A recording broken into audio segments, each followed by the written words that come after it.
नमस्कार। भारत का missile programme और उसका मून मिशन, सुनने में तो ये दो बिल्कुल अलग-अलग बातें लगती है ना? लेकिन सोचिए, अगर ये दोनों एक ही बहुत बड़ी, बहुत सोची समझी रणनीति का हिस्सा हो तो? चलिए, आज इसी गहरे कनेक्शन को समझते हैं।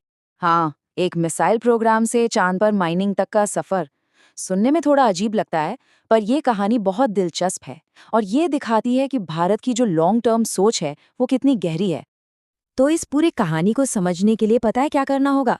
हमें पहले थोड़ा पीछे जाना होगा, मतलब जमीन पर वापस आना होगा, क्योंकि चांद पर भारत की नजर टिकी है उसकी जमीन पर बनी ताकत की नींव पर। तो चलिए देखते हैं कि ये नींव आखिर रखी कैसे गई। भारत की ग्लोबल पावर बनने की कहानी की शुरुआत होती है इन दो ऐतिहासिक न्यूक्लियर टेस्ट से। पहले 1974 में जब इंदिरा गांधी थीं और फिर 1998 में अटल बिहारी वाजपेयी के टाइम पर। इन दो मौकों पर भारत ने दुनिया को एक बिल्कुल साफ मैसेज दे दिया कि भाई हम अब एक न्यूक्लियर पावर हैं।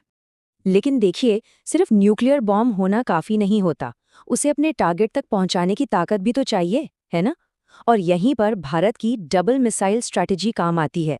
एक तरफ है छोटी दूरी की पृथ्वी मिसाइल जो आसपास के देशों पर नजर रखने के लिए है, और दूसरी तरफ है लंबी दूरी की अग्नि मिसाइल जो भारत को इंटरकॉन्टिनेंटल पावर देती है।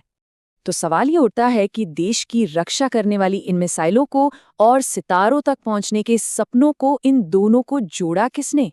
कमाल की बात यह है कि इन दोनों बड़े बड़े प्लान्स के पीछे एक ही शानदार दिमाग था, और वो थे भारत के missile man doctor APJ Abdul कलाम।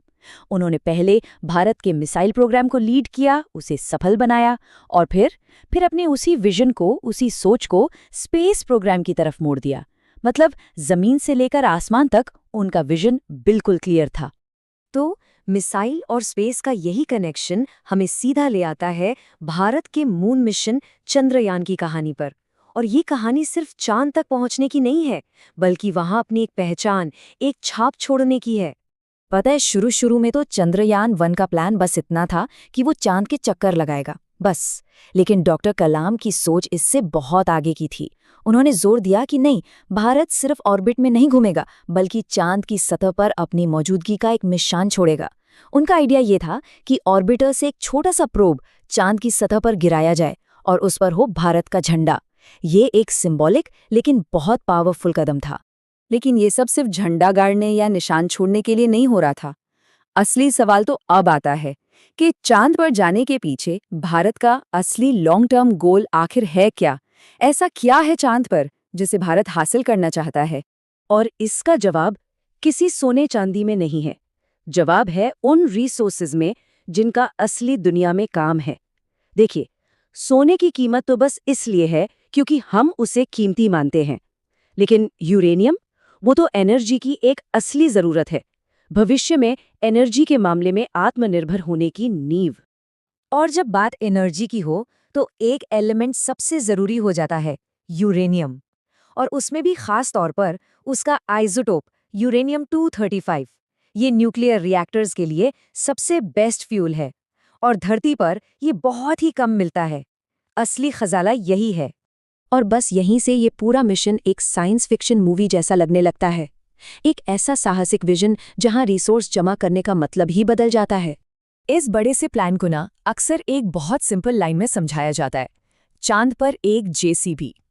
सोचकर देखिए, एक ऐसी मशीन जो चांद पर उतरे, वहां की मिट्टी खोदे और उसमें से कीमती रिसोर्स निकालकर ले आए। और ये सिर्फ कोई ख्याली पुलाव नहीं है, बल्कि ये एक proper step by step plan है। स्टेप 1, चांद पर एक खुदाई करने वाली मशीन लैंड कराओ। स्टेप 2, वहां से यूरेनियम वाली मिट्टी खोदो और जमा करो। स्टेप 3, उसे वापस धरती की तरफ लॉन्च कर दो। और आखिरी में स्टेप 4, उस सामान को समुद्र से रिकवर कर लो। ये है फ्यूचर की माइनिंग का पूरा साइकिल। तो देखिए, ये मामला सिर्फ टेक्नोलॉजी का नहीं है, ये जियोपॉलिटिक्स का है, एक स्ट्रैटेजिक एज का है। एक बड़ी मशहूर कहावत है, उनके झंडे पर चांद है और हम चांद के ऊपर हैं। ये उस देश के लिए एक बहुत पावरफुल स्टेटमेंट है जो सिर्फ बड़े सपने नहीं देखता, बल्कि उन्हें सच करके दिखाता है। तो ये सारी बातें हमें एक बहुत बड़े सवाल पर लाके खड़ा कर देती हैं। क्या रिसोर्सेज के लिए अगली ग्लोबल रेस इस दुनिया से बाहर स्पेस में होगी? और क्या भारत इस नई दौड़ में सबसे आगे निकलने की तैयारी में जुट गया है? क्या पता भविष्य की जियोपॉलिटिक्स जमीन पर नहीं, सितारों के बीच लिखी जाए।